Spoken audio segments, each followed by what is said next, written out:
Right, so here we are in the unfinished part of the basement. I'm away from my usual hobby work area because of the secrecy of this project. I'm currently working on 10 music boxes that are going to be distributed to family and friends for the holidays.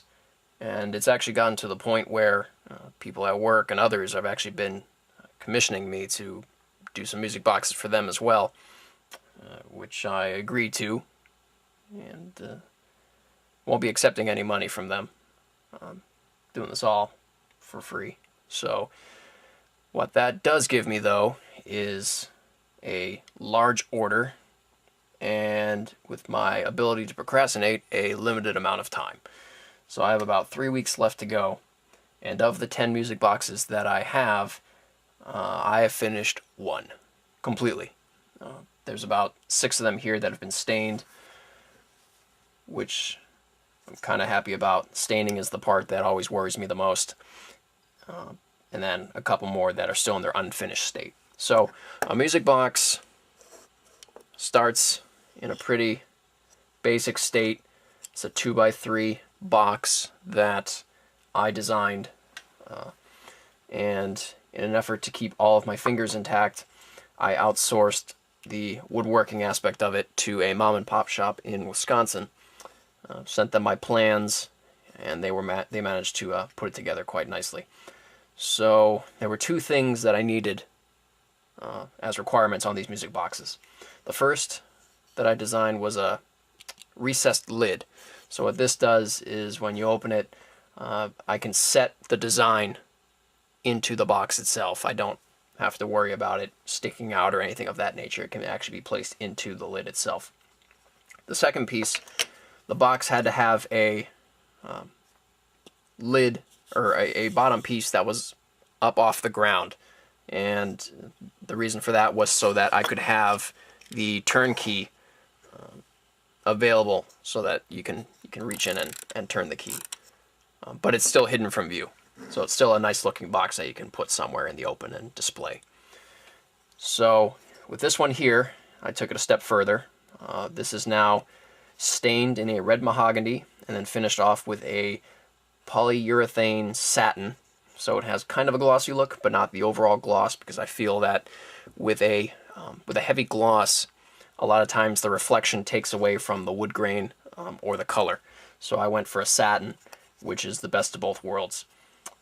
And I found some 90-degree hinges, which allow these boxes to sit open with their lids and not flap backwards completely. This allows you to display the artwork and the musical movement if you choose to. So this one here is somewhat finished. We'll take a look at it. This is Greensleeves.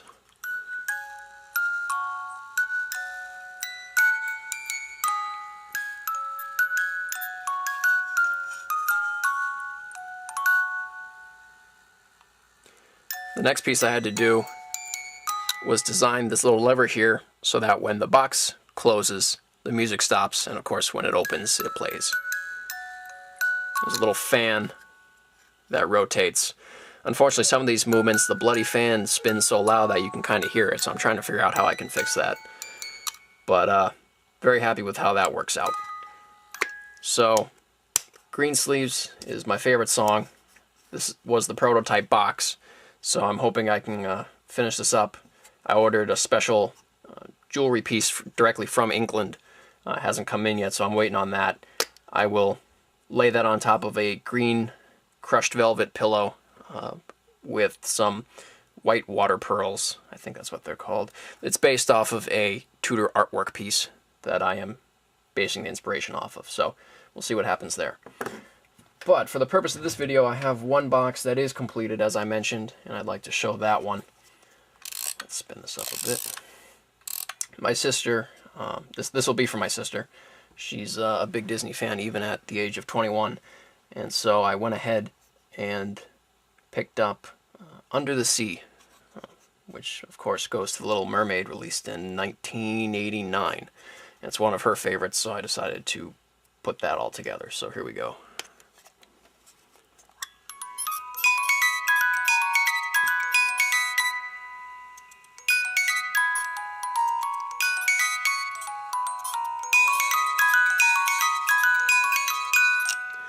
What's interesting about this one here is what I tried to do was a 3D background.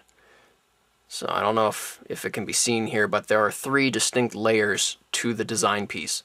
The complete back is a mix of blacks and blues and lighter blues to create a dark sky background to offset everything else. And this whole piece is actually based off an iconic picture where Ariel is singing on the rocks.